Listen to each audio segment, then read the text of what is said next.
নমস্কার বন্ধুরা, আপনাদের সবাইকে স্বাগত জানাচ্ছি আমাদের সরকারি সংবাদ ইউটিউব চ্যানেলে। বন্ধুরা, এই ডিসেম্বর মাস থেকে সারা দেশ জুড়ে চালু হতে চলেছে নতুন 5টি নিয়ম। আর যে 5টি নিয়ম যদি আপনারা না মানেন তাহলে কিন্তু বন্ধুরা আপনারা ফ্রিতে রেশন পাবেন না, আপনারা ব্যাংক থেকে টাকাও তুলতে পারবেন না, আপনার প্যান কার্ড অকেজো হয়ে যাবে। আর আপনারা যে বাড়িতে যে রান্নার গ্যাস ইউজ করেন সেই রান্নার গ্যাসও কিন্তু আপনাদের জন্য, যারা যারা এই 5টা নিয়ম মানবে না তাদের কিন্তু অনেকটাই দাম বেড়ে যাবে গ্যাসের দাম। তো আসুন বন্ধুরা, এবার আমরা দেরি না করে দেখে দিচ্ছি যে এটা কোন কোন 5টা নিয়ম যেটা না মানলে আপনাদের এত বড় ক্ষতি হতে পারে। তবে বন্ধুরা, এই 5টি নিয়ম কি কি সেটা জানার আগে আপনারা যদি এখনো পর্যন্ত আমাদের চ্যানেলকে সাবস্ক্রাইব না করে থাকেন এক্ষুনি সাবস্ক্রাইব করে রেখে দিন এরকমই গুরুত্বপূর্ণ ভিডিও প্রতিদিন পাওয়ার জন্য। নিউ গভর্নমেন্ট রুলস 1 ডিসেম্বর থেকে দেশ জুড়ে চালু হচ্ছে নতুন 5টি নিয়ম। তো বন্ধুরা, প্রথম নিয়মটা হচ্ছে যে গ্যাস জ্বালানির দামে পরিবর্তন। রাখি পূর্ণিমার পরেই নরেন্দ্র মোদী এলপিজি গ্যাসের দাম কমিয়েছিলেন অনেকটাই। বর্তমানে 929 টাকা পাচ্ছেন আমজনতা। আর উজ্জ্বলা যোজনায় আওতায় যুক্ত রয়েছেন যারা, তাদের জন্য আরো কম মূল্যে গ্যাস সিলিন্ডার দেওয়ার কথা বলেছিলেন প্রধানমন্ত্রী নরেন্দ্র মোদী। তাদের জন্য সরকার 300 টাকায় ভর্তুকি দিয়ে দেওয়ার জন্য মাত্র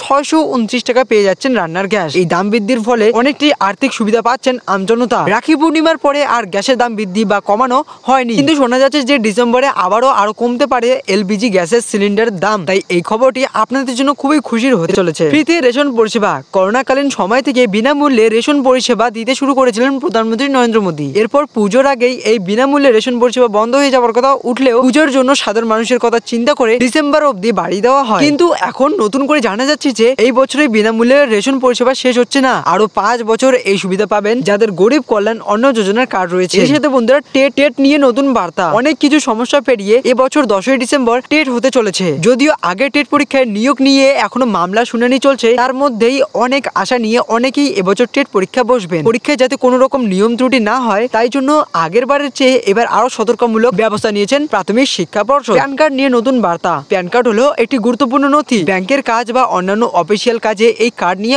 প্রয়োজন হয়, তাই প্যান কার্ড নিয়ে কিছু প্রয়োজনীয় আপডেট রয়েছে। 139 ধারা অনুযায়ী যাদের 2017 সালের 1 জুলাই এর আগের করা প্যান কার্ড রয়েছে তাদের প্যান কার্ড বাতিল করে দেওয়া হবে। প্রায় 11 লাখের বেশি প্যান কার্ড বাতিল হতে চলেছে। আপনি যদি আপনার এই প্যান কার্ড আবার সক্রিয় করতে চান তাহলে আপনাকে প্যান বা আধার কেন্দ্রে গিয়ে আধার কার্ডের সাথে লিঙ্ক করতে লাগবে আর আপনাকে 1000 টাকা দিতে লাগবে, তাহলেই আপনার প্যান কার্ডটি আবার চালু হয়ে যাবে। এর সাথে বন্ধুরা, যে সকল গ্রাহককে সরকারের অন্ন যোজনার আওতায় বিনামূল্যে রেশন পরিষেবা পেয়ে থাকে তারা অবশ্যই ডিসেম্বরের মধ্যে রেশন কার্ডের সাথে আধার লিঙ্ক করিয়ে নিন, না হলে সরকার যে আরো 5 বছরের বিনামূল্যে রেশন দেবেন সেটা থেকে আপনি বঞ্চিত হবেন। তো বন্ধুরা, এই 5টি নিয়ম ডিসেম্বর মাস থেকেই লাগু হতে চলেছে, তাই আপনারা সতর্ক হয়ে যান, কারণ এগুলো না মানলে আপনাদের জীবনের প্রভাব পড়বে।